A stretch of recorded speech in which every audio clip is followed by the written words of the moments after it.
தேசத்தின் நம்பிக்கை மாத இதழ் அப்பா பதிப்பகம் இணைந்து வழங்கும் நேர்மையாளர் சகாயம் IAS அவர்களின் அனுபவ பதிவில் கடைசி தரையில் கண்டாங்கி சேலை சென்னை புத்தக கண்காட்சியில் விற்பனையாகி கொண்டிருக்கிறது. தாவைக்க செய்தி தொடர்பாளர் திரு ஜெகதீஸ்வரன் நம்மோட தொலைபேசி வாயிலாக இருந்திருக்கிறார். சார் வணக்கம். வணக்கம்.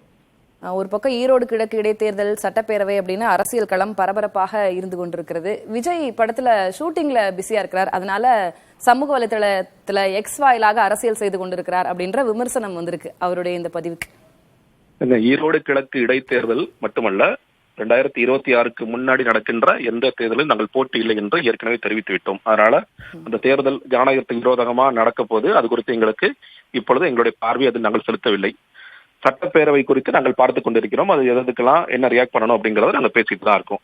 இரண்டாவதாக இன்று அதற்காக நீட்டு குறித்து நம்ம பேசவே வேண்டாம், நம்ம தவிர்த்திடலாம். ஏன்னா முதலமைச்சரே சொல்லிட்டாரு, இனிமேல் எங்களால ஒன்றும் செய்ய முடியாது அப்படிங்கறத தவிர்த்திடலாமான்னா தவிர்த்திட முடியாதுல்ல. நீட்டை நிச்சயமாக நாங்கள் இல்லாமல் செய்வோம் அப்படிங்கிறதா தமிழக கட்சிகள், கொஞ்சம் எக்கு அடிக்குது, தமிழக கட்சிகள் எல்லாருடைய குரலாக இருந்து கொண்டிருக்கின்றது. இதே திமுக என்ன சொன்னாங்க, 2021 எங்கள்கிட்ட ரகசியம் இருக்கு, இந்த ரகசியத்தை நாங்கள் நிச்சயமாக இந்த ரகசியத்தின் மூலியமாக நீட் இல்லாமல் செய்து விடுவோம் என்று சொன்னார்கள். நாங்க எங்களுடைய கல்வி மாநாட்டில், அதாவது மாணவர்களுக்கான பரிசளிப்பு விழாவில் எங்களுடைய தலைவர் மிக தெளிவாக என்ன சொன்னாரு, திமுக அரசாங்கம் கொண்டு வந்திருக்கின்ற இந்த நீட் தீர்மானத்தை நாங்கள் ஆதரிக்கிறோம் சொல்லி சொன்னாரா. அப்பொழுது இந்த திமுக ஆட்கள் என்ன சொன்னாங்க, எங்களுக்கு இருக்க அரசியல் புரிதல் எவ்வளவு சிறப்பா இருக்கு பாருங்க, நல்ல கரெக்டான ஒரு ஸ்டாண்ட் எடுத்திருக்காங்க, நீட்டுக்காக அவங்க திமுக பக்கம் நிற்கிறாங்க, இதே வாய்கள் தானே பேசியது. இப்பொழுது என்ன அரசியல் புரிதல் இல்லன்னு இப்ப திரு ஜெகதீஸ்வரன், இல்ல உங்களுக்கு, நீங்க ஒரு பத்திரிகையாளரா இருந்திருக்கீங்க, உங்களுக்கு தெரியாது இல்ல, ஒருவேளை 2024 இந்தியா கூட்டணி ஆட்சி வந்திருந்தா காங்கிரசுடைய நிலைப்பாடு என்னவா இருந்ததுன்னா, மாநிலங்கள் அவர்களுக்கு எப்படி அதுல விருப்பமோ முடிவெடுத்துக் கொள்ளலாம், நீட் விலக்கு இந்த மாநிலத்துக்கு வேண்டாம்னா அதுல இருந்து அவங்களுக்கு விலக்களிக்கப்படும்ன்றதான் அவங்களுடைய வாக்குறுதியாக இருந்தது. இப்ப ஆட்சி மாற்றம் நடைபெறல, அதனால தொடர்ந்து ஒன்றிய அரசு மத்திய அரசு வலியுறுத்த வேண்டிய கட்டாயத்தில் இருக்கிறாங்க. அதுக்கான தீர்மானம் நிறைவேற்றப்பட்டது, ஏகே ராஜன் குழு அமைக்கப்பட்டது, குடியரசுத் தலைவர்கிட்ட அது சென்றிருக்கிறது, இது எல்லாமே உங்களுக்கும் தெரியாது இல்ல. அதனை தொடர்ந்து அந்த ப்ராசஸ் நடந்து கொண்டுதான் இருக்கிறது. இப்போ நீட் விலக்கு நாங்க செஞ்சிருவோம் அப்படின்னு மக்கள் கிட்ட வாக்குறுதி கொடுத்துட்டு இப்போ நிறைவேற்றல, ஏமாத்துறாங்க அப்படின்னு சொல்றது என்ன மாதிரியான விமர்சனம் இல்லைங்க? அப்போ நீங்க உங்களோட தேர்தல் அறிக்கையில நீட்டிற்கு நாங்கள் விலக்கு பெற்றுக் கொடுப்போம் அப்படின்னு பக்கத்துல ஒரு ஸ்டார் போட்டு கண்டிஷன்ஸ் அப்ளைன் போட்டு அந்த கண்டிஷன்ஸ் என்னங்கிறது ஜெகதீஸ்வரன், நம்ம தேர்தல் அறிக்கைகளை தேர்தல் வாக்குறுதிகளை டீகோட் பண்ணோம் அப்படின்னா, நீங்க எல்லா கட்சியினுடைய தேர்தல் வாக்குறுதி அறிக்கையும் நீங்க டீகோட் பண்ணீங்கன்னா இந்த மாதிரி தான் பண்ண முடியும். ஒவ்வொன்னா இது போல நாங்க என்ன செய்வோம் அப்படின்றத அவங்க அப்படிதான் வெளிப்படுத்துவாங்க இல்லையா? அப்ப தேர்தல் அறிக்கைகளுக்கு அப்ப மதிப்பே கிடையாதா?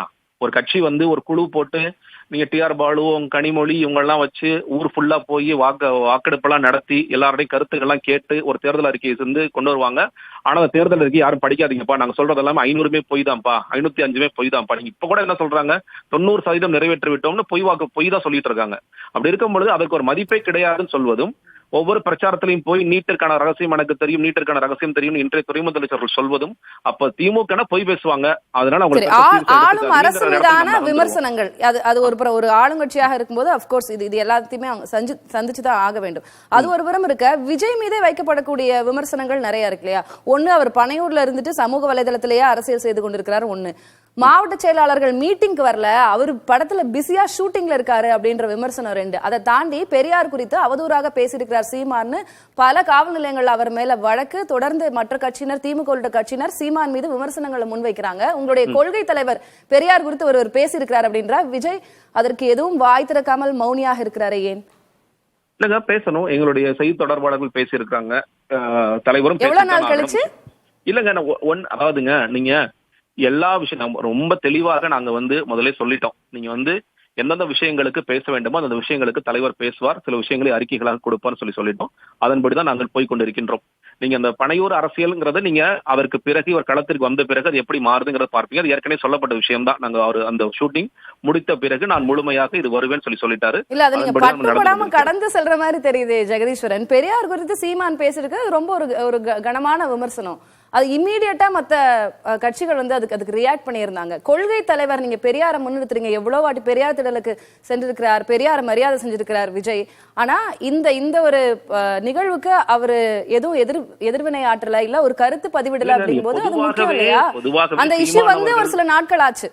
இல்லங்க, பொதுவாகவே சீமான் அவர்கள் சொல்கின்ற எந்த விமர்சனத்திற்கும் நாங்க பெருசா எதிர்வினை எல்லாம் ஆற்றுறது கிடையாது. நாங்க சீமான் அவர்களை ஒரு பெரிய அரசியல் சக்தியெல்லாம் நாங்க நினைக்கலங்கிறது ஏற்கனவே பதிவு பண்ணிருக்கோம். நாங்க ஒரு பெரிய பொருட்டாலாம் நாங்க எடுத்துக்கிறது இல்லைங்கிறத நாங்க பதிவு பண்ணிருக்கோம். அவர் முன்னுக்கு பின் முரணான பல கருத்துக்களை பேசிட்டே தான் இருப்பாரு. அவருக்கு பெரியார் குறித்த புரிதல் இல்லை. இன்னும் சொல்ல போனா பெரியாரை தூக்கி ஒரு காலத்தில் தூக்கி பிடித்தார் அவர் தான். இன்னைக்கு மாற்றி மாற்றி பேசுகிறார். அவர் ஒரு பேட்டியிலே ஆரம்பத்தில் ஒண்ணு பேசுறார், இறுதியில் ஒண்ணு பேசுகிறார். அவர் முன்னுக்கு பின்முரணாக பேசிக் கொண்டிருக்கின்றார். எல்லாவற்றிற்கும் பதில் சொல்ல வேண்டிய இந்த இடத்தில் அவர் சீமான் அவர்கள் பேசிய இந்த விஷயங்களுக்கு எல்லா மக்களுக்கு தெரியும். பெரியார் அவர்கள் பெண்களுக்காக என்ன பண்ணார், இந்த மண்ணூருக்காக என்ன பண்ணார் அப்படிங்கிற எல்லாமே தெரியும். அது தெரிந்திருக்கிற காரணத்தினால் மறுபடியும் சீமான் சொன்ன கருத்துக்கெல்லாம் முக்கியத்துவம் கொடுக்க வேண்டாம் அப்படிங்கறத கூட கடந்து போயிருக்கலாம். நன்றி திரு ஜெகதீஸ்வரன், இணைப்பில் வந்து பேசியதற்கு, உங்களுடைய கருத்துக்களை பதிவு செய்ததற்கு.